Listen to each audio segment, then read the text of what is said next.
Hello all, मी doctor Netra. 10 दिवसात 10 kilo वजन कमी करायचं आहे. आज मी खूप क्विक टिप्स देणार आहे आणि डेफिनेटली तुमचं वजन 10 किलो 10 दिवसात नक्की कमी. तुमच्या घरात जे काही मसाले असतील, तुमच्या आजूबाजूला जी काही झाडं झुडपं असतील ती सगळी तोडून आणा आणि ते मसाले आणि ती झाडं झुडपं आहेत ती वाळवून ते सगळ्याची पावडर करा. ती पावडर एक 5 किलो डब्यामध्ये भरून ठेवा आणि 5 किलो काचेचा डबा किंवा बरणी अमावस्येच्या चंद्राच्या प्रकाशामध्ये 2 ते 3 वेळा ठेवा.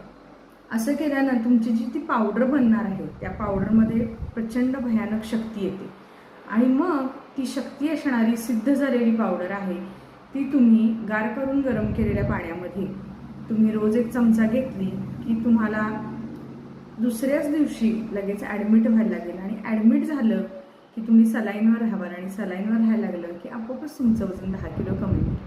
कशी वाटली टिप तुम्हाला? असं लोक ऐकतात आणि लिटरली विकत घेतात की तुमचं महिन्याभरात 10 किलो वजन कमी करून देतो, 5 किलो वजन कमी करून देतो. ते काही गव्हाचं पोत आहे का की 5 किलो काढले गहू आणि 5 किलो वजन कमी झालं? कसे काय तुम्ही अशा गोष्टींना बळी पडता?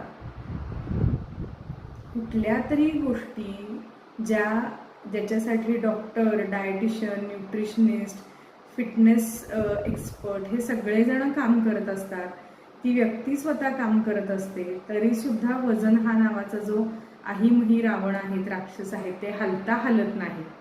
आणि तुम्हाला खरोखर असं वाटतं की असं काहीतरी खोट्या आयुर्वेदिक आहे, हर्बल आहे, हिरव्या बाटलीमध्ये पॅक केलंय, हिरव्या पॅकेटमध्ये पॅक केलंय, त्याच्यावर असं स्लिम एखाद्या स्त्रीचं, पुरुषाचं कधी स्लिम चित्र नसतं, हे एक रहस्यच आहे.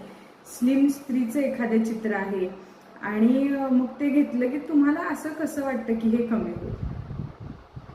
हे बघा, वजन जसं वाढतं तुमच्या अथक प्रयत्नामुळं, म्हणजे प्रत्येक पाणीपुरीनंतर एक्स्ट्रा येणारी शेवपुरी असेल किंवा 2 गुलाबजाम नंतर येणारे अजून 2 गुलाबजाम असतील किंवा उगाचच एक आंबा खाऊन सुद्धा मन आणि पोट भरलं असताना अजून एक खाल्लेला आंबा असतो किंवा भाजी आवडली म्हणून घेतलेली अजून एखाद दुसरी पोळी असते, एक चमचा तूप पुरत असताना 2-3 चमचे घेतलेले जे तूप असतं, हे जे तुम्ही कष्ट करून वाढवलेलं वजन आहे ते तेवढ्याच कष्टानं कमी करावं लागतं, तेवढ्याच सायंटिफिकली आणि व्यवस्थित कमी करावं लागतं. आणि हो, वजन कमी केल्यानंतर तुम्हाला त्या पद्धतीची उत्तम लाईफस्टाईल आणि त्या पद्धतीचे एक्सरसाइज थोड्या प्रमाणात का होईना ते वजन मेंटेन ठेवण्यासाठी कंटिन्यू करावे लागतात. त्यामुळं वजन कमी करताय न करताय पण असल्या भूलथापांना प्लीज बळी पडू नका. ते दिमाग की बत्ती ज्याला म्हणतो ना, तर अशा वेळी थोडासा मेंदू वापरा आणि जर वजन कमी करायचं असेल तर व्यवस्थित